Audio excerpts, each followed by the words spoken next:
আরে আফা, আপনি হুট করে কিছু না বলে চলে আসছেন যে? কেমন আছেন বলেন? আরে আমি ভালো আছি। তোমরা সবাই কেমন আছো? অনেকদিন থেকে তোমাদের সাথে দেখা সাক্ষাৎ কিছু হয় না, এই জন্য ভাবলাম যে তোমাদের সাথে একটু দেখা করে যাই। আমরাও ভালো আছি আপা। আপনি বসেন, আমি আপনার ভাইকে ডাকতেছি। আচ্ছা ঠিক আছে। বাবা এদিকে আসে দেখি। পুপি তোমাকে দেখতে আসছে। কেমন আছো বাবা? আমি ভালো আছি। তুমি কি দিয়ে ভাত খাইছো? আমি লবণ দিয়ে ভাত দিতে। বাবা বলতে দেখা হলে বসতে যে ভাত দেবে।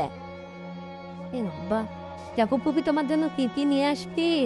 এগুলো চিপস, চকলেট, কেক সব আছে। তুমি এগুলো খাও। আজকে আমরা গোস্ত দিয়ে ভাত খাবো।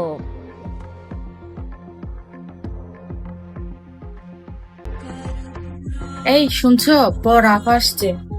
আপা আসছে কিন্তু বাসায় তো কিচ্ছু নাই। একটু যে আপাকে চা বানাই দিব, তাও তো কিচ্ছু নাই। কি করবো বলো তো? তুমি বাইরে যাই দেখো না, কারোর থেকে টাকা পয়সা পাও কিনা, একটু ধার নি, বাজার সাজার করে নিয়ে আসো। আপা আসছে, আপা কি মনে করবে? বাসায় কিচ্ছু নাই। দেখি কি করা যায়। আরে ভাই কেমন আছিস? এই তো ভালো আছি আপা, তুমি কেমন আছো? এই তো আমিও ভালো আছি। আইরিনে দেখো, এখানে তোমার জন্য আমি একটা জামা নিয়ে আসছি। আর এটাতে বাবুর জন্য কাপড় আছে। শুনো, ওই যে বাইরে যে ব্যাগটা আছে না, ব্যাগটাতে একটু কুরবানের গোস্ত আছে। এগুলো সুন্দর করে রান্না করো তো।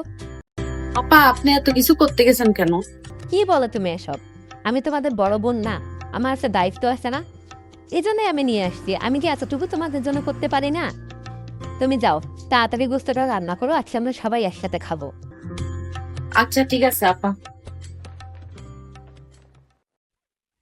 ভাই শোন, এখানে 50,000 টাকা আছে। এই টাকাটা দিয়ে তুই ব্যবসায় লাগা। কি বলো আপা, এটাকে আমি তোমার কাছ থেকে নিতে পারবো না। শুন, এটা তোর কাছে রাখ। আমি বড় বোন হয়ে তোর এতটুকু করতে পারবো না? তুই রাখ তো। আমি জানি তোর ব্যবসাতে ক্ষতি হয়েছে অনেক। তুই এক কাজ কর, আমার যে ভাগের জমিটা আছে না, এই জমিটাও বিক্রি করে দে, দিয়ে তোর ব্যবসায় লাগা। না আপা, কি বলো এসব? এটা তো তোমার বাঘ, এ বাঘ আর নিলে আমার পাপ হবে। পাপ তো আমার হবে ভাই। আমি তোর বড় বোন হয়ে তোর বিপদে যদি পাশে না থাকতে পারি, তাহলে সেই পাপটা আমার হবে।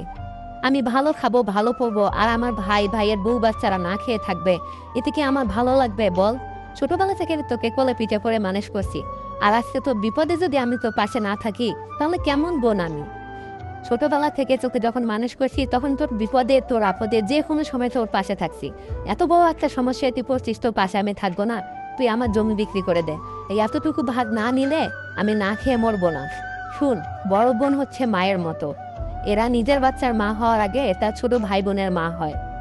তোমার এই ঋণ আমি কোনোদিনও শোধ করতে পারবো না আপু। আসলেই বড় বোনেরা মায়ের মতোই হয়।